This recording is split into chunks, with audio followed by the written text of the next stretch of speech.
Yeah, welcome back. Secret House Against Tokyo-based hip-hop art and culture conversations about underground, independent, avant-garde, abstract, experimental hip-hop music. Yeah, we're back, finally. It's been a whole minute. It's been a minute, yeah. Yeah, we'll get into that, but we've got a few things we want to talk about today. The upcoming album reviews that we're going to record today, the next ones that we're going to do this weekend, as well as some of the things that we've been doing. Also, some song shares. And to get right into it, man, thank you guys all for clocking in. We appreciate the support.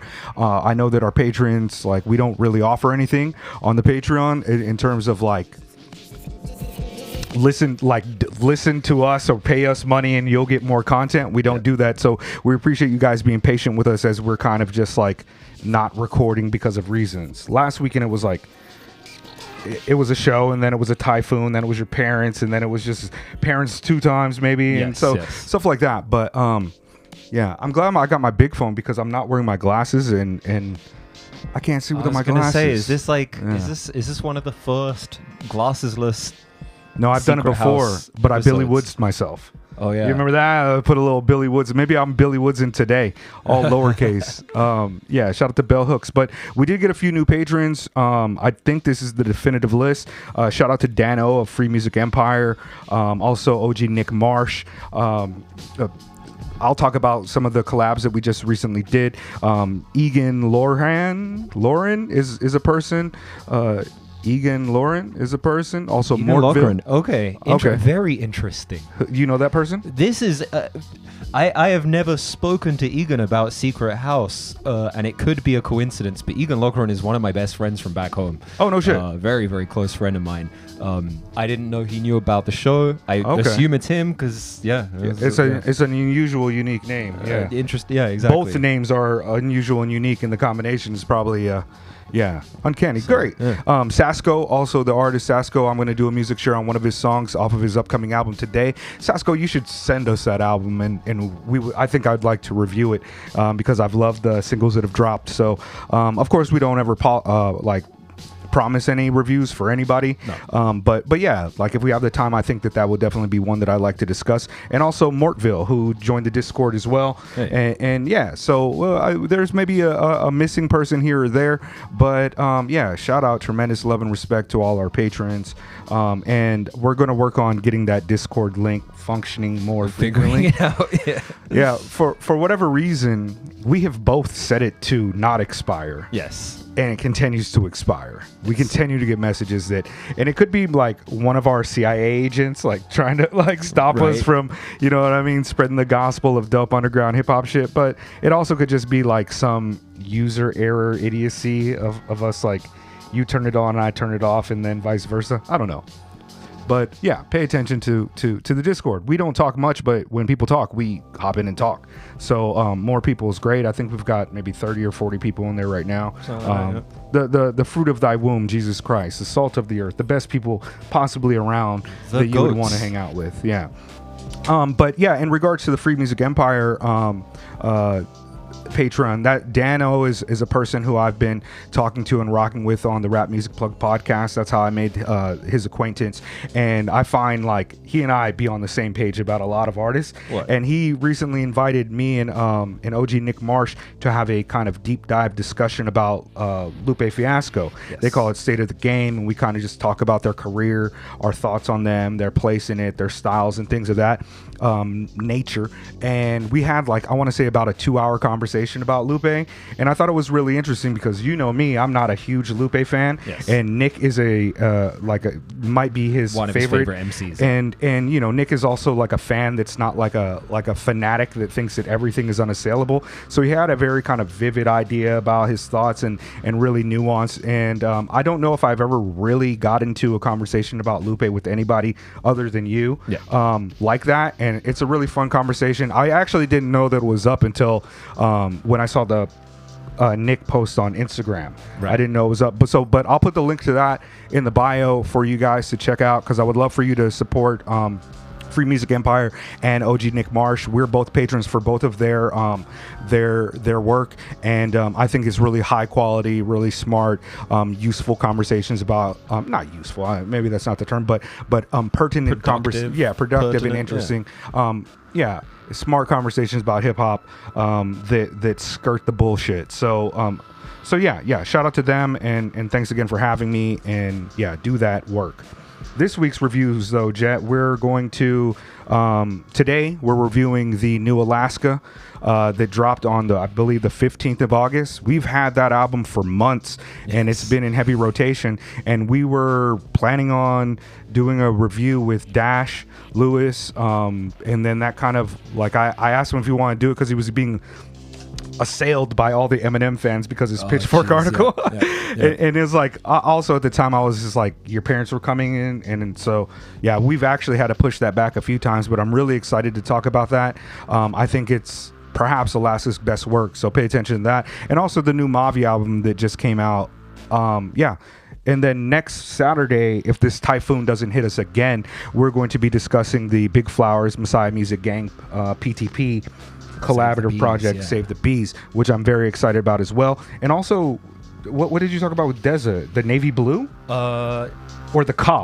The Ka. So we're going to, maybe the navy blue the following week or something like that, because I don't think that I have the mental fortitude this week to really give the Ka a good listen, as well as those other two albums. I've made notes on Save the Bees, but like, you guys know how Ka is. Like, if I feel like if I don't, dense, and it's oppressive, and it's wonderful. It's art in the truest sense of the word. But like, you need to dedicate a lot of energy and time to it. I'm excited to have Deza on for that one too, because he does like to write down bars, and that's all it is. It's bars. It is bars. Like perfect bars. So yeah, pay attention to that coming up. Also, there's a few upcoming albums that I'm privy to, or at least aware of, that I wanted to hip you guys to. That are coming out pretty soon. There's a Blackchai August Fanon collaborative project. Well, I didn't write the fucking name down for it, but it has a dope. Where is? Okay, I'm okay. Hold on. Actually, I'm gonna just while I'm doing that, anyways. But yeah, so Blackchai hit me up a couple weeks ago, and he let me know that he and August Fanon were going to be rocking on a collaborative. Otherwise a Blur. Coming out September 6th. There we go. Perfect. And so he hit me up a couple weeks ago and sent me the album and asked me if I wanted to write the liner notes for it.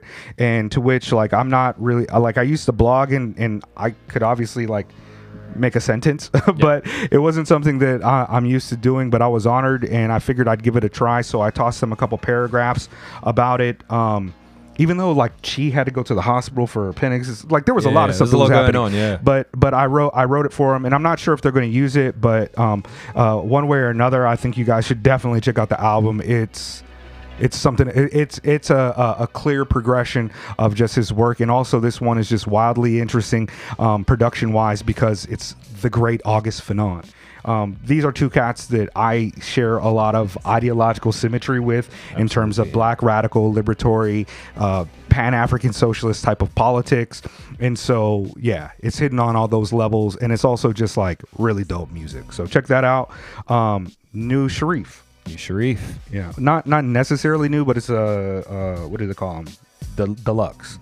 Yes. Decay deluxe edition. Yeah, coming very soon, and we got a single off of that as well called Hell, which is produced by Steel Tip Dove, as the rest of the album. Right, and on top of that, it's on the Backwoodz YouTube channel, so you can watch that video there. Which is not a video, it's more like I think they call those visualizers or something like this. Yes. But yeah, it's dope, it's hard, it's incredible, it's interesting. It's Fatboy Sharif and Steel Tip Dove, two of the best and most kind of like unusual, uncanny, incredible artists. Tremendous work from them. So I'm excited to hear that one too.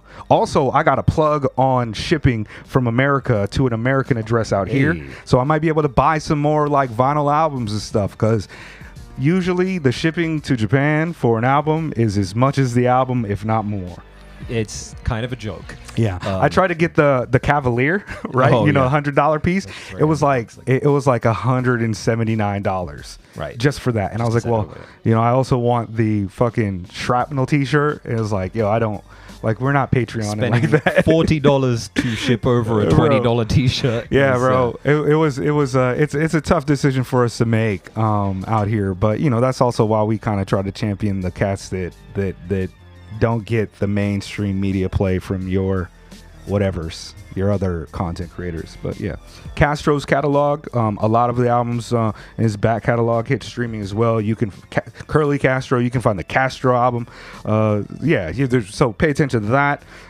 Vic Spencer sent us his new stuff. Yeah. The Apes That Was Left Behind. It's got a ton of features on there. It's got the late great Sean Price it's on like there. It's like a homage to like it's got his tribute Mrs. Bernadette Price on there as well. Yeah. Ono handles some of the production on this, I think. Rockness Monsters on there too. Yeah. So. But Fillmore Green. It's actually fire. It's actually incredible. Sadat X is on there. Hell yeah. Shout out to Sadat. Ono is on there. Yeah. Did you just say that? I did. Okay. Well, you know, the people that know me know that I don't listen. I just wait for my turn to talk. No, I know I'd be doing that sometimes when I'm miking, you know what I mean? Like I'm looking at notes and thinking about where to go next. Yeah. Like in terms of like that's why I don't like to mic all the time, so I can kind of think about things. But we also just got a message from Proven saying much respect and appreciation to y'all, homage. Yeah, I saw him on the thing, so I added him as a friend on the Secret House account, and I saw the message come in right after, but I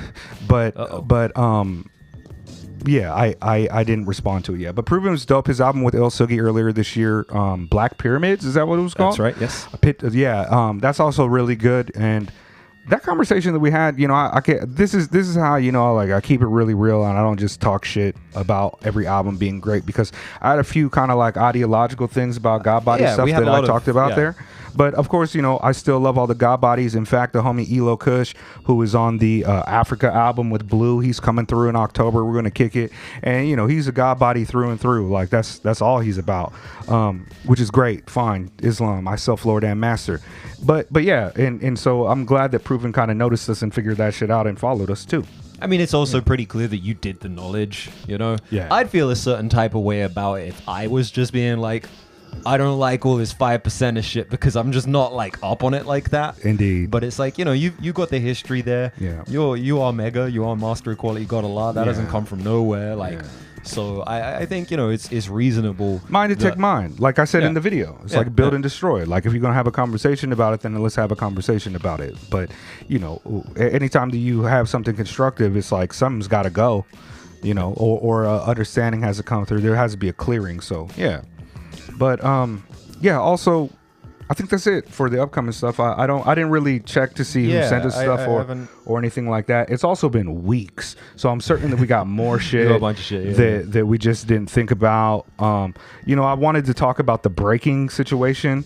People were asking me about my thoughts on breaking in the Olympics, as well as the whole ray gun kind of situation, viral moment. And I had a lot of things prepared to say about that, but perhaps it's too far gone now. That moment is past now. Yeah, but no, I read her dissertation about breaking. I found it, I got a hold of it, and it is a lot of neoliberal, post-structuralist nonsense. Okay. I mean, it's fine and it's fun as a thought experiment, but I think that it might be reflective of like her approach to breaking too.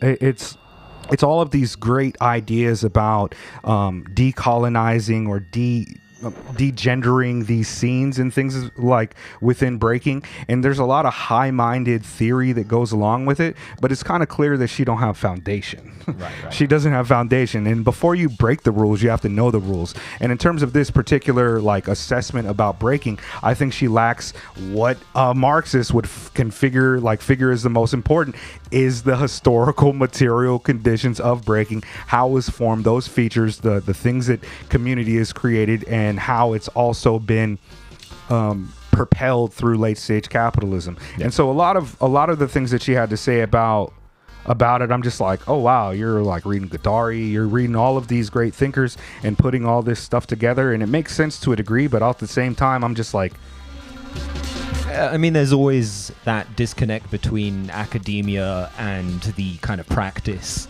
of you know, whatever is being studied. And, you know, you can have very, very good academia by people that don't partake in the culture in that way. She didn't come across as like an ethnographer. She came across as a person that was in those communities, but you know, the thing that I didn't like about that entire situation is not even how it played out or how she may have not been breaking very well at all, or perhaps leveraged her kind of power to get to the Olympics. I didn't really care about that at all. The thing that bothered me was just some of the conversations about breaking that were emerging from people who have no idea what breaking is. A lot of people couldn't name you 5 B-girls, 5 B-boys, 5 breaking moves, or anything about it. And I'm just like, I saw her dancing and I'm just like, all right, she's trying to freak it or whatever, but you know, like, it's also true that from a lot of these regions are going to be more like talented than others. If you got a B-boy from some part of like Southeast Asia, it's very not even if you get a B-boy from one of the more kind of like global South type of places, they're going to not be able to keep up with, you know, Hero 10, Shige Kicks, or Victor, or these people. And so the Oceania scene maybe is just not that strong for B-girls. I saw a battle for her qualifier and I was like, that's fine to me. They're both not, you know, like the right B-girl won the Olympics. Sure. You know what I mean? This is what I thought. Not necessarily my thoughts on the men's competition, but even that, I was just like, oh, the reason Victor won over Hero 10 is because styles beats power. And if you're like a head like me, you recognize that people think that breakdancing, when you look at like, oh, look at the greatness of breakdancing in the Olympics, it's all power moves. They fail to understand that musicality, beat matching, and a lot of subtle cues that they have no idea what means are happening right now. Sure. You know, if you hold up a 2, when you see somebody doing something, it's like, okay, that's a bite. Okay, you're recycling. Oh, that's a crash. Like, there's a lot of cues that people just don't know. Just because the power moves look incredible don't mean shit to a B-boy all the time. I mean, yeah, and people certainly give a lot more respect on that front to like gymnastics or whatever, where it's like, there are moves that might look physically more impressive but be lower difficulty, you know, on dismounts or what have you. You know, floor routines, pommel horse, etc., etc. And there, you know, there are also issues with which how these things are judged. Like, I know that like women have to like smile and stuff during their routines, which is just not something that applies to the male gymnasts. But like, nobody goes like, oh, this person's a crap gymnast because their moves like less impressive. You know, everybody kind of gives that sport the due respect that it deserves.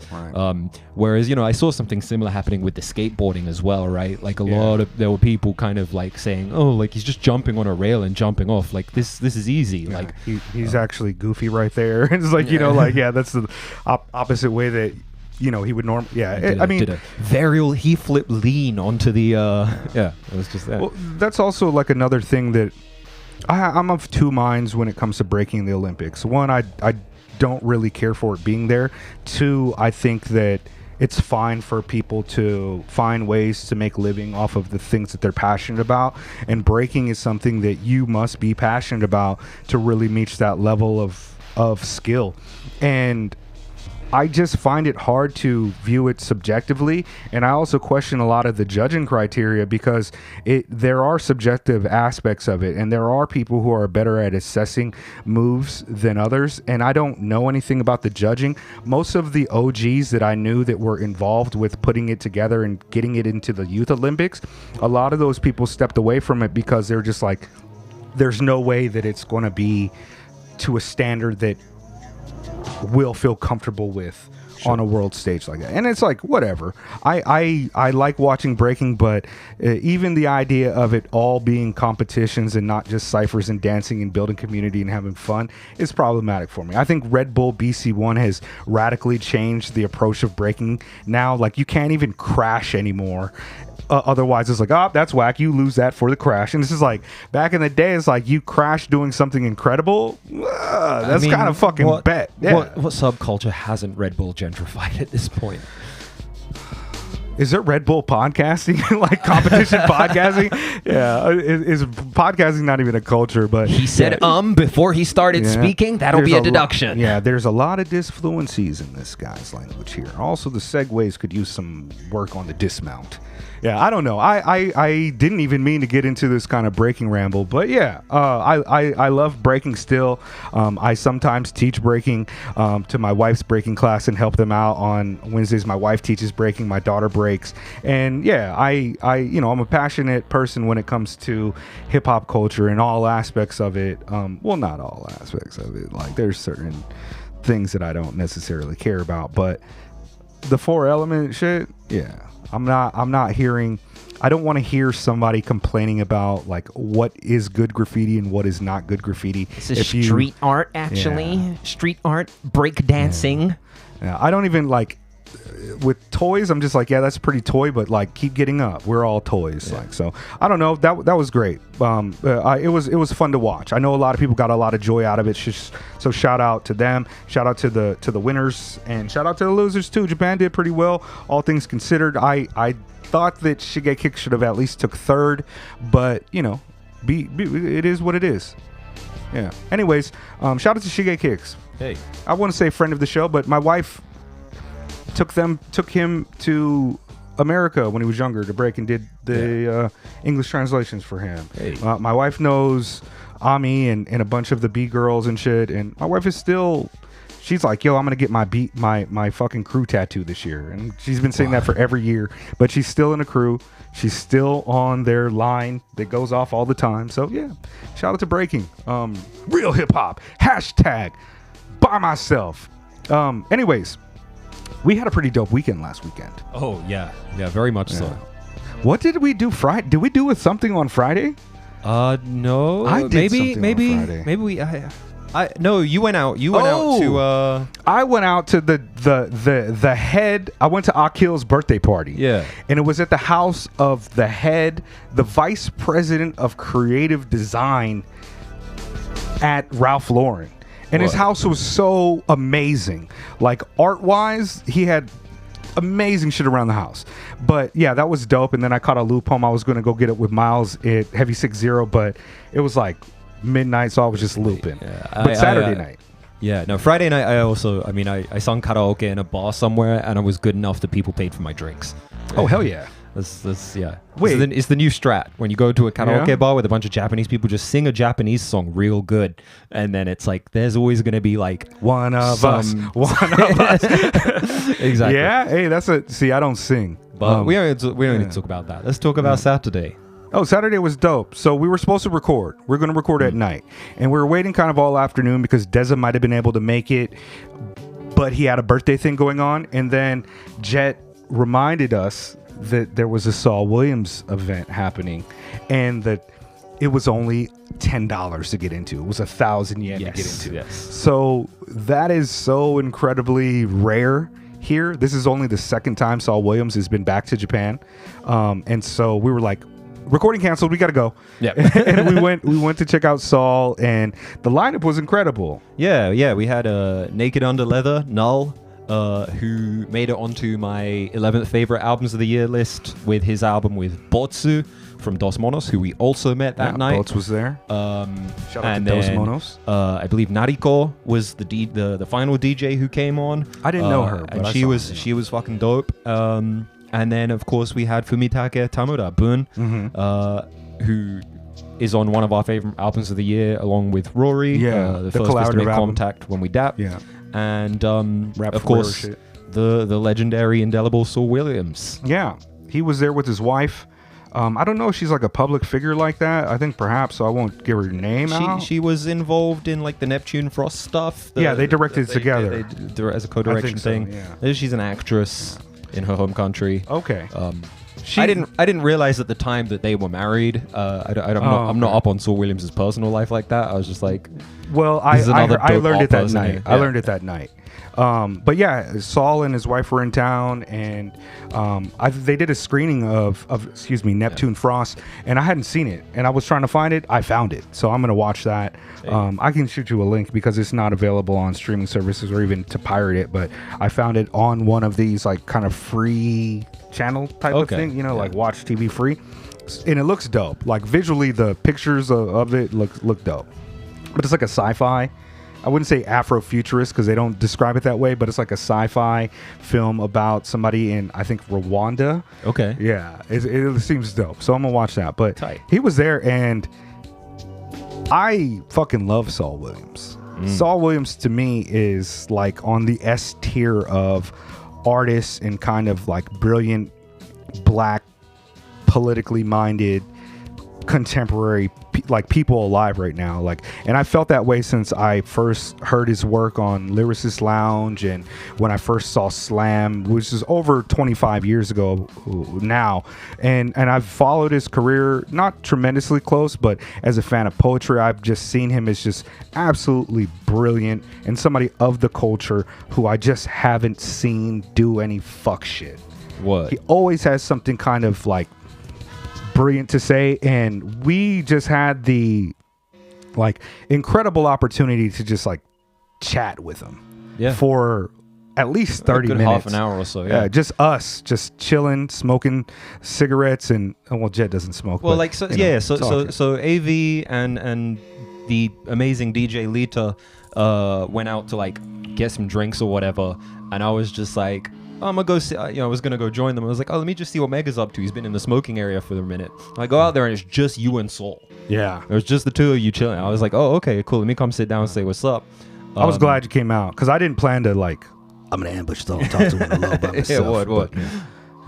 But yeah, it was dope. I had spoke to him earlier in the night. I wasn't doing like ambush fandom type of thing. No. When I met him, I was like, "Yo, good to see you back. You know, I met you last time through Rory," and he's like, "Yeah, I remember," and had a little bit of laugh because at that point I was extremely redacted and drunk, and I was like, "That guy looks like Saul Williams. That looks like Saul Williams." And he turned around on me and was like, "I am Saul." And I thought it was pretty funny, and he remembered that, and he was just a kind, open person. So we just started talking. Initially, we started talking to his wife just because Jed and I were talking about some political shit. Yes. And people were talking, and then she was like, "What are you guys talking about?" And we got into a whole conversation about like electoralism and which party would be kind of the most fruitful for a third party to emerge. And I'm not going to, spill their politics or anything, but we were talking about Claudia and Karina. We were talking about Cornel West. We were talking about Jill Stein and kind of what we thought about, potentially getting a third party in the United States as an actual movement, and that was great and fruitful. But my favorite parts of the night was just talking to Saul Williams about hip-hop shit. Oh yeah, talking to Saul Williams about hip-hop shit. Like, I've heard so many like stories about like Saul behind the scenes, and that's why I asked him, I was like, "Did I hear that you and Orko recorded with Kanye West?" And he's like, "Nah, but that was another time with Divine Styler." And I was like, "Oh my fucking God." Like, yeah. And to hear him talk about, like, he was just asking us, like, "Yo, you fuck with this?" And we're like, "Yes, we fuck with Saul." Yes, so we fuck with Brownsville Caw. Yes, we do fuck with Brownsville Caw. And we were talking about like some of the best artists out, and I was like, he was like Driver, and I was like, Bus Driver is my second favorite MC of all time. And he's his face when you're like, Bus Driver is my second favorite MC of all time. He's like, who's number one? And I was like, A$AP Rocky, and he was like, Well, I know he recognizes the pen. Oh, of course. You know what I mean? But there's like I talked about on the Bus Driver review, like, Bus Driver is this prolific, incredible black voice, unlike anything that we've ever had, coming from that wellspring of the black tradition. And he just remains so indelible and uncanny. I've said uncanny twice on this, and that's not really the term. I think I've said indelible a couple times as well. But just hearing him talk about how incredible Bus Driver was, and then we got on to like Orko, another tremendously underrated legend, a conduit of style. And I was like, I think he's the best, like the greatest artist ever produced by San Diego. And he was like, well, him and Sumac. Yeah, Ganja Sufi. And I was like, that makes sense. Yeah. Also, Ganja Sufi is like a cousin.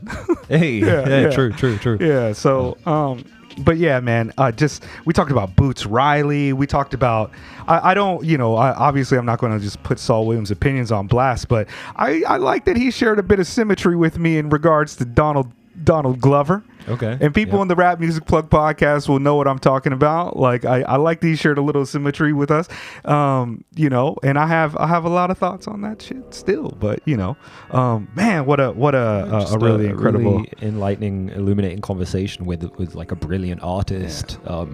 And I was impressed. I mean, I'm a massive fan of his work as well. You know, self-titled, fucking Amethyst Rockstar, Niggy Tardust. Volcanic Sunlight, you know, that period when I was like really kind of developing my music taste as a teenager into my young adulthood, like those were very formative albums for me. But I could see that you were like geeking out and keeping it cool on the surface. Yeah, I was like, oh, you're doing real good, Meg. Like that's you know, it was a big moment. I've been around a lot of people I love, but with Saul, I was just like, bro, I mean, if you're a boxer, it's like Mead Muhammad. I don't know. I don't know how to explain it, but he is definitely one of my like unassailable hip hop, like black superheroes that is like living. He's like a Gil Scott to me. He's like I put him up against like the most brilliant minds of all time, and I just really appreciate Saul and his just cool, calm kind of like, he was just so open.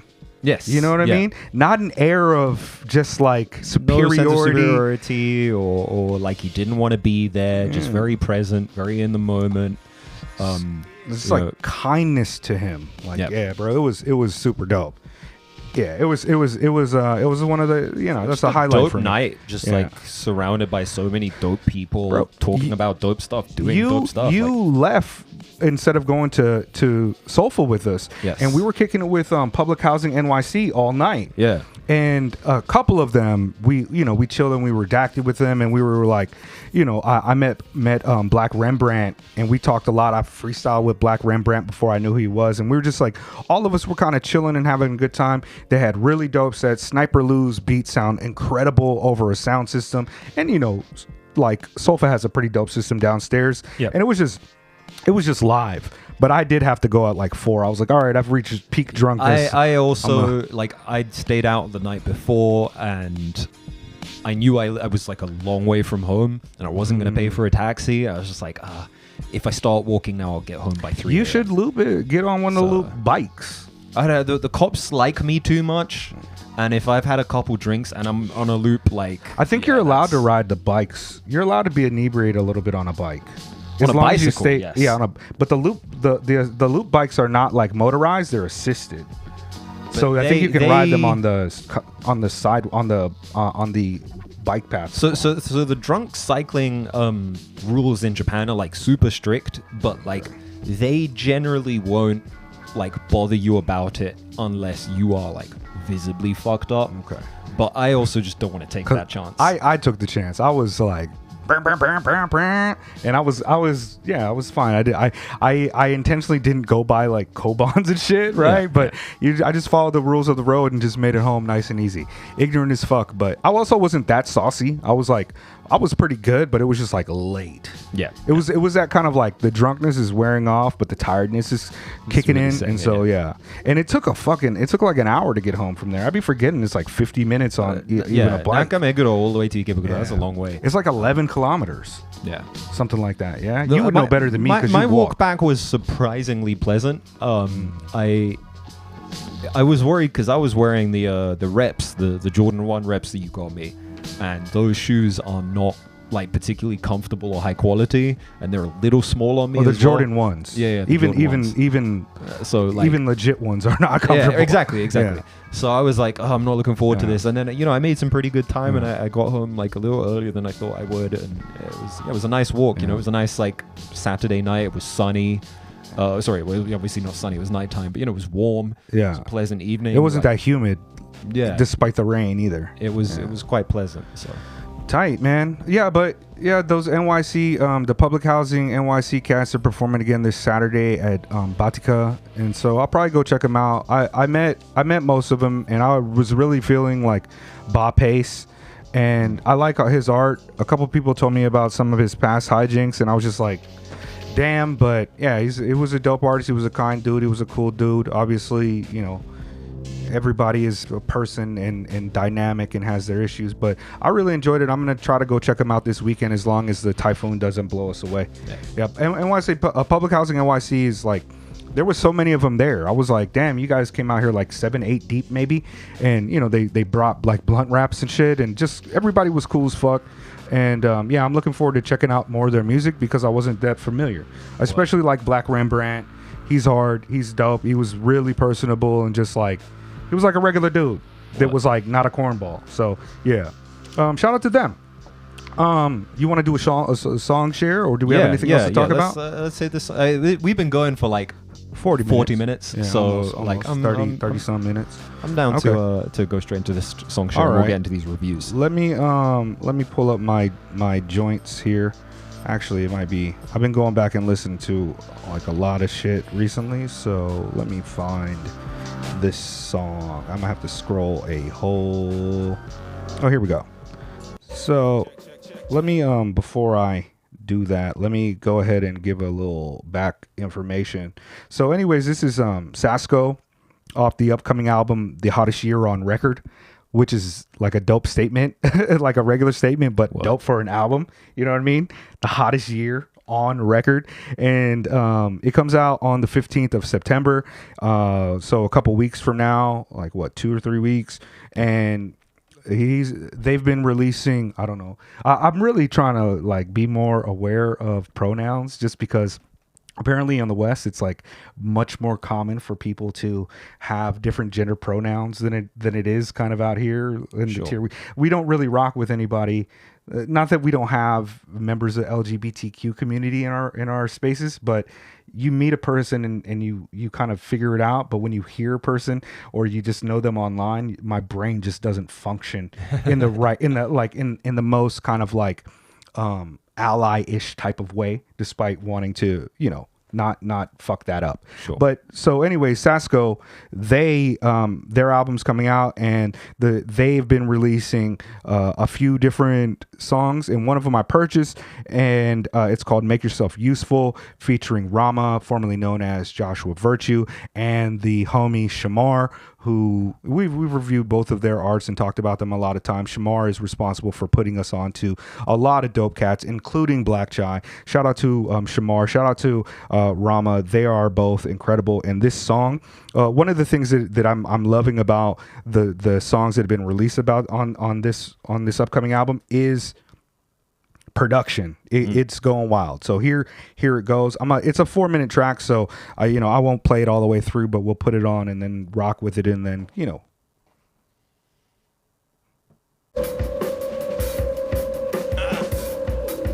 Rama. Come on. Alright. Don't have a cow, I got wax paper wrapped around a pound of flame muscle. Nowadays a flame burner broad day, it's big trouble. Fuck Columbia Space Shuttle. CNN covers live surprise. Cyberdyne AI satellite feeling inspired. Fuck, it's raining fire. The sky's alive, but why? Hey look, pick up the phone like, who this? I ain't even do shit. Tell that clown get the fuck out my house, hit him with the broomstick. Claymore came down fresh from the heavens, big blessings. Praise the Lord. Christ on the cross like pull a trigger, bitch. The fuck we were waiting for. Everybody knew what was coming, they don't need to introduce it. Bootlickers kissing Dog Martin's Neopalm Revolution. Even the doomsday prep is loose, and the angel of death already read the blueprints. Well, fuck. Now what? They claw right across the flaws. Mean Southpaw dance. It's hard, bro. Like Babylon outlaw shit. Here come that boy Rama Vishnu, Midwest rattlesnake. I got too much dope shit going on there to masturbate. I got whack rappers and taxi there and put you in a plexiglass case. I gotta start a GoFundMe to help my homie cut his tits off like Christina Applegate. I gotta start a GoFundMe to help my homie cut his tits off like Christina Applegate. Yeah, it goes on to just be. Equilibrium, I'm pacified, entitled, American elegance, fragrant, through penny cushions, I'm seeking. Shamar's voice is dope. Consistently. My affections, it's just me, my nibbling confidence, rewarded with red carpet, street limousine footstep, badge on bulletproof vest, breastplate, that Jesus peace complex, unsaving, as the chest balloon bursts through strings, used to approach woman's pain with a cape, embarrassment of ignorance, bliss, riches, pigs on me fly, in our childhood faith, the night is young, she scared to fuck, at any moment, all that I'm learning, factory reset, I'm back to square one, dodge in the palms of my hands, I'm back to square one, extremes not quintessence. You know, I love that odd, dusty digital type of shit with drums. Like this. Yeah. Good sleep, bad dreams, equilibrium, equilibrium. Yeah. It's phenomenal. Yeah, it's phenomenal. Wait for that to come out. I really would like to do a review on that one. I tentatively am planning on putting that on the docket. So keep paying attention. Keep bouncing. Yeah. Yo, we didn't think of like. Do you want to do the JPEG Mafia? Not really. Okay. I guess that's your thoughts on that. Okay. Yeah. It's good. I just don't know what else I have to say about JPEG Mafia at this point. Like, LP is really good. I don't have the. Can I play it on mine? Yeah. Mary Sue has a new EP out. Friend of the show, Singapore based. I believe officially a 5-track EP, but there seems to be a 7-track version. It's got 2 alternate versions of other tracks on here. What is it called? It's called Casper's Glove. Okay, we're back on Driver. Yeah. Well, it automatically plays the last song that I was listening to on my media player and not my Spotify. So. Word. So yeah, I've been listening to Driver all week. I was especially happy just to hear Saul be like, "Yeah, this is the best." So yeah, this is the second track off of that EP. It's called Cinema. Numbers. Numbers. The title track, Chicken Noodle Soup, has J Cinema on there, and 100% of the profits are going to the Sudan Solidarity Collective. Oh hell yeah! Who are a volunteer collective based out of the University of Toronto, who are dedicated to advocacy, community building, and fundraising for Sudan. We'll toss a few bucks that way, show some love. And make sure I don't give them $1,000 and I only give them 10. Add to cart. Yeah, I mean, it's real good. I'm gonna buy that shit right now. Oh, what the? Okay. You went into the. Well, yeah. I guess I thought it would keep playing, but I'm just gonna buy it right now.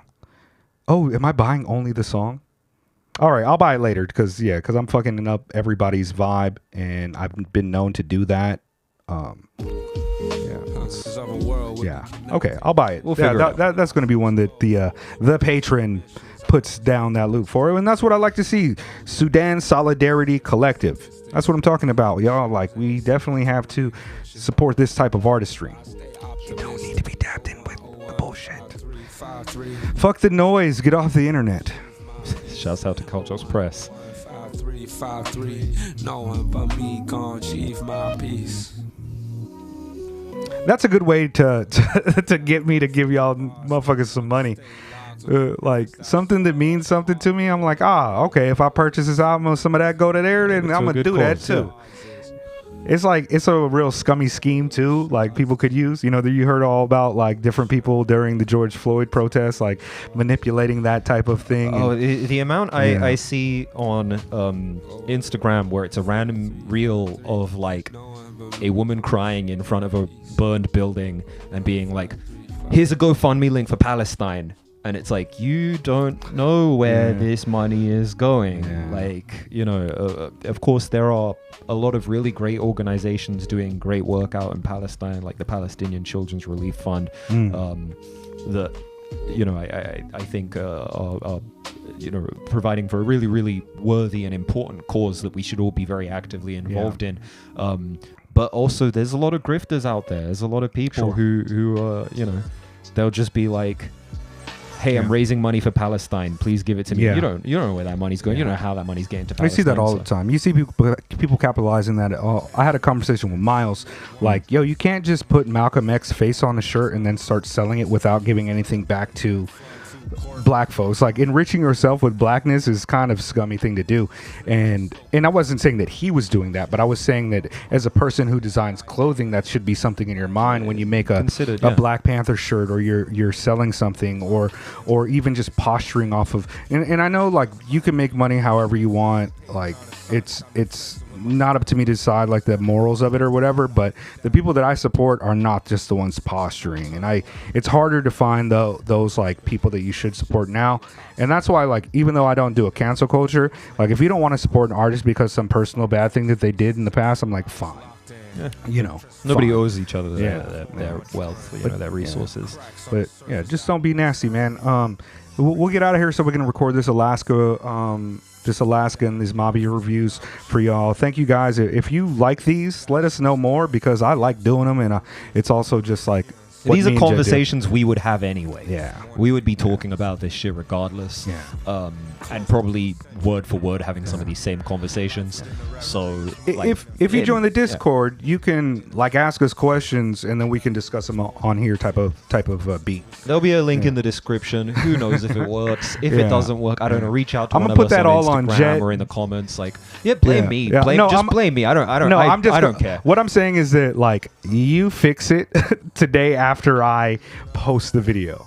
You know what I mean? Go in there, make sure it works, and edit it, because you have access to the. I do have YouTube, access right? to the account. Yeah. All right, yeah. So I'm just gonna leave it, and so now like send all complaints to your local congressperson and or Jet. Yeah. Word. But shout out to all the people that we rock with: No Name Book Club, Caltrops Press, Extraordinary Rap Podcast, Sonic Cloth, Rap Music Plug Podcast, FreeMusicEmpire, OG Nick Marsh's blog, which I'm failing to remember the name right now. It is called Focus Hip Hop. Who else? Did we forget somebody? Like, comment, subscribe, whatever you like. Yo, Patreons. We love our Patreons. Call Out Culture. Yeah. We love them too. We're going to review the Alaska right now. Patrons on the screen. Thank you.